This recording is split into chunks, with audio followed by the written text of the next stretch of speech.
distinguished guests on the dais, respected diplomats, naval officers, scholars, policymakers, practitioners, esteemed colleagues, students, ladies and gentlemen. It's my great privilege and honor on behalf of the Institute for the Study of Developing Areas and on behalf of Central University of Kerala and Kerala International Center to warmly welcome you all to the Trivandrum Dialogue Edition 1 on the significance of the maritime domain. We are deeply indebted to Vice Admiral MP Muralidharan for graciously accepting the last-minute request to inaugurate the conference in the absence of Honorable Governor of Kerala. I also extend a special welcome to Ambassador T.P. Srinivasan, Director General of the Kerala International Center, whose vision and leadership have been instrumental in shaping this dialogue. My warm greetings to all our distinguished speakers, former ambassadors, senior naval officers, academics and policy experts who have traveled from across the country to be part of this important intellectual engagement. As already announced and made well known, this dialogue is jointly organized by ISDA, the Kerala International Center and the Central University of Kerala with the financial support from the Ministry of External Affairs, Government of India. We have an observer from the ministry, Lieutenant Colonel Stuti Sharma. She is also there. Madam, we are extending a warm welcome to you also to this function.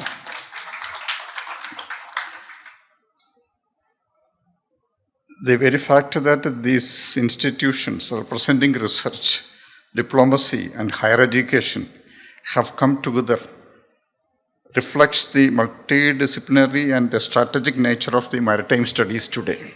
Friends, the choice of Thiruvananthapuram as the venue for this dialogue is not accidental. Kerala has been a maritime civilization from the ancient spice routes to contemporary global shipping lanes.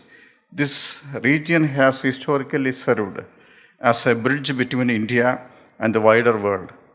Long before the modern nation-state, Kerala's ports connected Asia with Africa, Europe, and the Middle East. In many ways, therefore, the maritime domain is not new to us. It's part of our civilizational memory.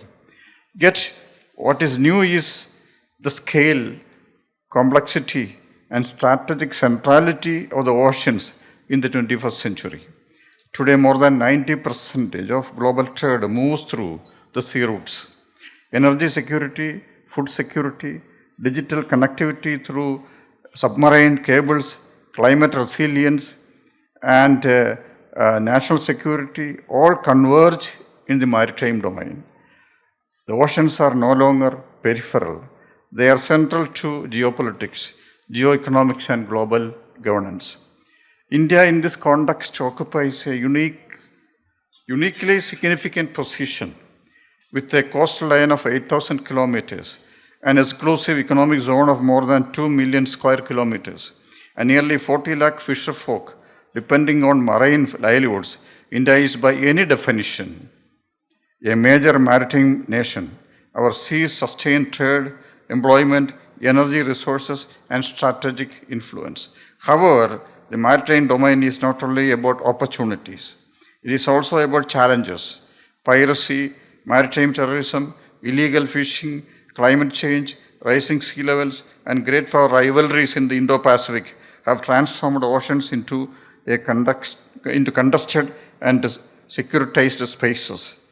The famous observation of Alfred Taylor Mohanan that whoever rules the seas rules the world has occurred renewed relevance in our time.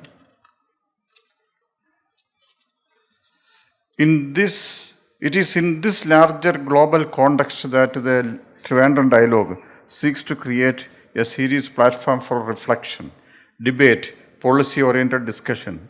Over the next 2 days, we will deliberate on critical themes such as the blue economy and sustainable development, maritime diplomacy and multilateral cooperation, the strategic implications of global sea power, the role of Indian Navy in the emerging world order, and India's maritime ambitions towards 2047. These are not merely academic concerns. They are deeply connected to India's future as a rising power, to the security of the trade routes, and to the well-being of millions who depend on the ocean for their livelihoods. A special focus in this dialogue is the Vizhinjam International Seaport, which promises to place Kerala prominently on the global maritime map. Vizhinjam is not just an infrastructure project. It is a strategic asset that can redefine India's role in transshipment, logistics, and regional connectivity. It symbolizes a shift from being a passive coastal economy to becoming an active maritime hub. Equally important is the idea of blue economy, which seeks to balance economic growth with environmental sustainability. As scholars remind us, oceans cannot be treated as infinite resources. Overfishing, marine pollution, and ecological degradation threaten not only biodiversity but also human security. Therefore, the challenge before us is not merely to exploit the seas, but to govern them wisely, equitably, and sustainably. In this regard, India's evolving maritime vision, the Sagar, security and growth for all in the region, to Mahasagar, signals a broader strategic ambition to act not only as a national power, but as a responsible regional and global stakeholder. Friends, one of the core objectives of this dialogue is to bridge the gap between theory and practice, between academia and policy, between strategic thinking and operational realities. Too often, maritime issues are discussed in silos.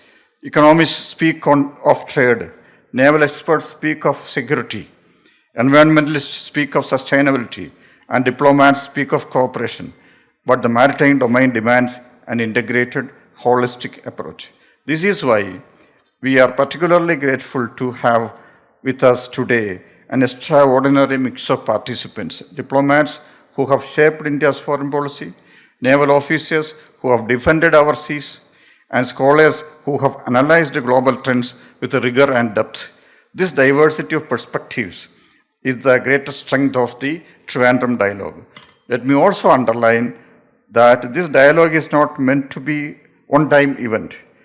Our ambition is to develop the Trivandrum dialogue as a sustained intellectual platform, much like major strategic forum in the world.